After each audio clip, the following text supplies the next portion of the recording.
Salut les amis, aujourd'hui je vous ramène en 1999, une année pleine de drames et d'excellents jeux vidéo, heureusement. Tiens, d'ailleurs c'est l'occasion d'aborder le grave sujet de la violence et des jeux vidéo. Comme souvent avec ce genre de sujet d'ailleurs, ce sont les personnes qui en parlent le plus et le plus fort qui ont le moins d'expérience et de connaissances en la matière. Mauvaise foi, mélange de vraies et de fausses informations, lieux communs, raccourcis malheureux, les médias ont vite fait de répandre rumeurs et fausses vérités. Nous passons maintenant à deux faits divers dramatiques, dans un domaine souvent effrayant et encore très obscur, le jeu vidéo.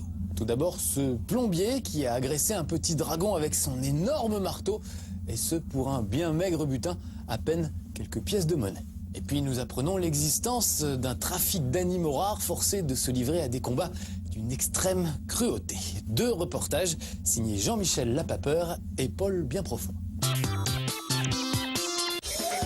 Hors contexte, à bien les regarder, Mario et toute sa clique, ce sont des voyous patentés qui brutalisent et détruisent tout ce qui les entoure. Et c'est pas Mario Party qui va me faire mentir. Alors que ce jeu est censé être une adaptation du gentil et innocent jeu de loi, voilà que Mario, Luigi, la princesse Peach, Yoshi, Donkey Kong et Wario en profitent pour s'envoyer des coups bas, des coups de marteau et même des coups de péripapétipute parfois. Sérieusement, Mario Party, c'est surtout l'arrivée du multijoueur qui réunit aussi bien les joueurs que les non-joueurs. Le jeu vidéo n'est plus envisagé comme un plaisir solitaire pour initier, mais l'équivalent virtuel des jeux de société pour s'amuser entre potes. L'esprit de communion autour de la console grâce aux mini-jeux est là, et ça, c'est beau.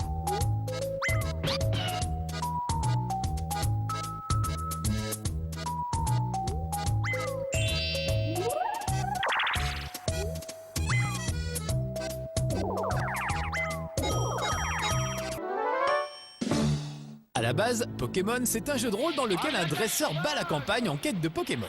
Il les entraîne et les fait combattre pour les rendre de plus en plus forts et pour en capturer de nouveaux.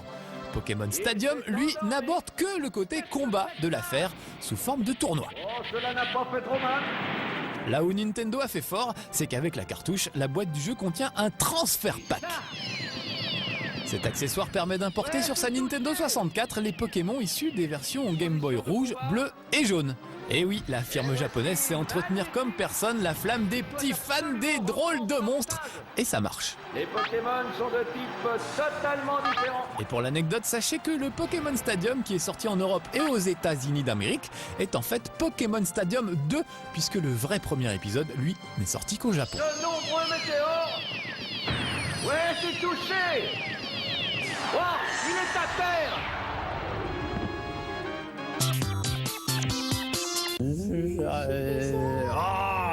Mais tu parlais rien compris, la québécoise, la madame, j'occupe la tête des ventes de singles, la grosse tête qu'elle a chopée, la québécoise, ouais, Caribou, n'a rien compris, il suffirait rien du tout, la nature elle est violente, la nature, soit tu te fais écraser la gueule, soit t'écrases la gueule de l'autre, et c'est tout, et comme ça la nature, et je vais te dire, et plus que ça avance, et plus que c'est pire. Moi, je vois mon gamin, par exemple, là, depuis que le singe de sa console, il utilise des armes à feu, il balance des barriques sur tout le monde. Oh, le gâchis. Oh, l'horreur. Et ben, moi, je crois qu'avec tous ces jeux vidéo, je vais être obligé de le faire piquer, le gamin. Il devient agressif. Et tu verras quand il est avec ses potes, là, à 3, il joue à Smash Bros, je vais être obligé de les achever moi-même. Attends, on remet des munitions, là. Moi. L'Expansion Pack, c'est un accessoire imaginé par Nintendo pour booster la mémoire de sa Nintendo 64. Nintendo pouvait ainsi se vanter de proposer des jeux plus impressionnants que ceux de la concurrence. Donkey Kong 64 est d'ailleurs le premier jeu à utiliser l'Expansion Pack.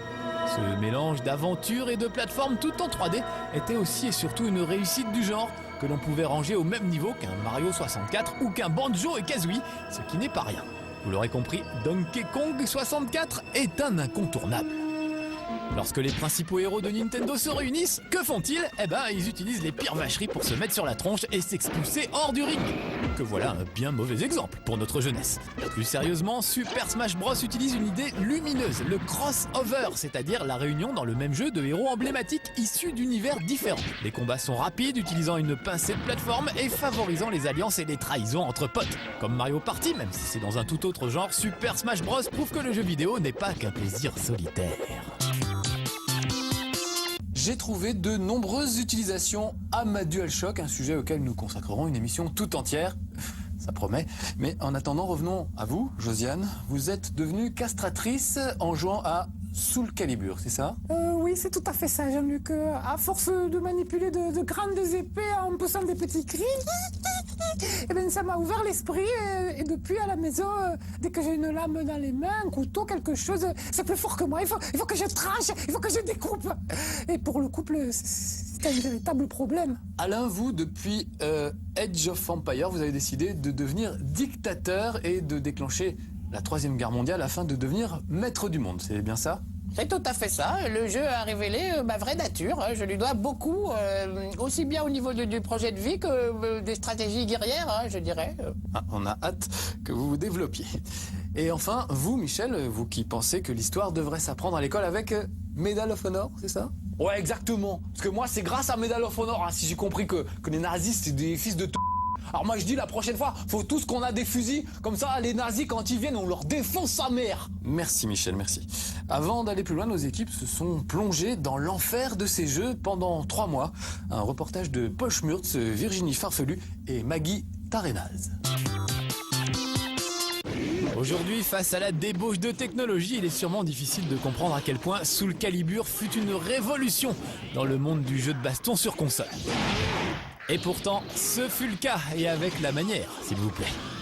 En effet, il réunissait enfin dans le même jeu tout ce dont on pouvait rêver, tout ce que les autres n'avaient pas réussi à rassembler.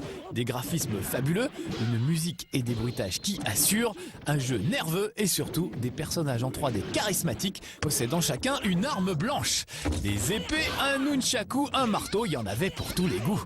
L'accueil reçu par le jeu est sans appel, plus d'1 million d'exemplaires écoulés l'année de sa sortie, des notes critiques qui atteignent les plafonds et le titre de jeu le plus vendu sur Dreamcast. La méga classe, quoi.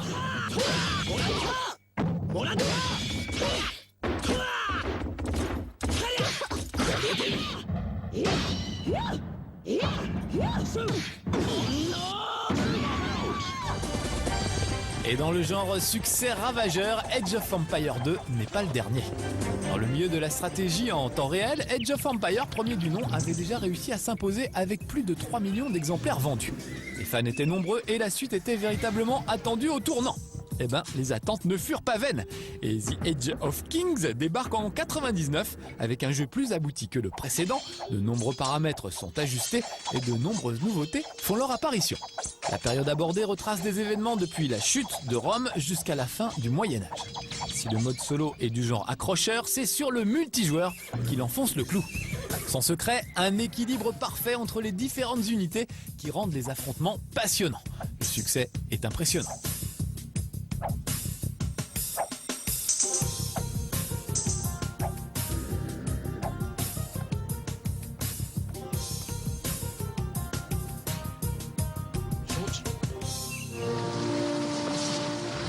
Quand on aborde les success stories et la violence, il est impossible de ne pas parler des jeux de tir en vue subjective.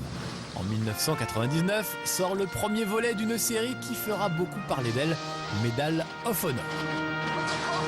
Ce premier épisode vous place dans la peau du lieutenant Jimmy Patterson durant la dernière partie de la Seconde Guerre mondiale. Vous avez différents objectifs à remplir comme détruire des points stratégiques ou tuer des unités spéciales allemandes. La force de Medal of Honor, c'est l'incroyable immersion dans laquelle le joueur est plongé.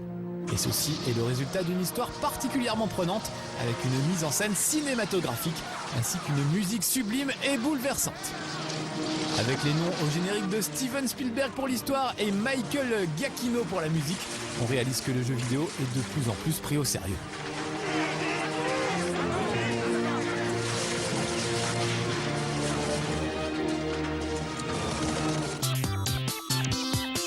En 1999, Eric Harris et Dylan Klebold tuent 12 lycéens et un professeur du lycée américain de Columbine, blessant 24 personnes avant de se suicider. Les médias s'emparent de l'affaire aussitôt et en tirent des conclusions absolument atterrantes. Ce serait la musique et les jeux vidéo qui seraient à l'origine de ce massacre. Tout ça parce que 3 ans plus tôt, les 2 ados fans de Doom avaient mis en ligne quelques maps de leur fabrication. La même année, Min Lee et Jess Cliff utilisaient le kit de développement de Half-Life pour nous concocter Counter-Strike. Résultat, aucun massacre, aucune tuerie pour ce qui reste un des jeux de tir les plus joués en ligne.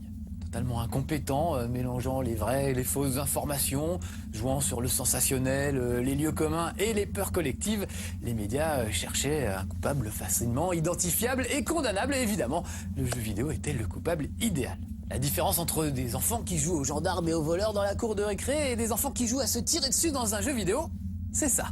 Une signalétique claire qu'on trouve au dos de toutes les boîtes de jeux et qui permet de savoir à quelle tranche d'âge le jeu est destiné et en gros ce qu'il contient, s'il y a de la drogue, des gros mots ou de la violence. Tout comme les livres, les films, les émissions de télé, les jeux vidéo s'adressent à différents publics et proposent des contenus très différents. Il viendrait pas à l'idée d'un papa d'offrir à son fiston de 10 ans le best-of de Rocco et Siffredi. Alors pourquoi lui mettre GTA 4 entre les mains ? Il existe de nombreux moyens d'accompagner et d'encadrer les enfants à la découverte du jeu vidéo, à commencer par l'âge indiqué sur la boîte des jeux, et puis le code parental sur les consoles qui les empêche de lire des jeux au contenu un peu sulfureux, et puis surtout l'argent que vous leur donnez ou pas pour aller s'acheter tel ou tel type de jeu. Ce serait vraiment dommage de les priver de tout ça, c'est tellement chouette, le jeu vidéo. Alors à bientôt petits amis de Game One pour de nouvelles aventures et pour la découverte de nouveaux vieux jeux.